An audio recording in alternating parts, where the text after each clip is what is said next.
আচ্ছা, সমস্যা থেকে সমাধানের উপায় বা পথ কোনটা? সমস্যা থেকে সমাধানের পথ হচ্ছে একমাত্র শিবধাম।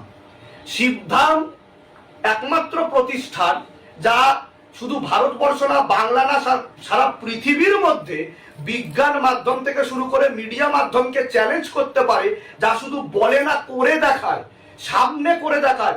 এই যে তন্ত্র মন্ত্র যন্ত্রের প্রশ্ন আপনি করছিলেন, তা বিশ্লেষণ করে দেখায়, মানুষের চোখের সামনে করে দেখায়, ভূত প্রেত বিভিন্ন শক্তি মাধ্যমকে হাজিরা করে তার বাধা কাটিয়ে মানুষকে সুস্থ করে দেখায়।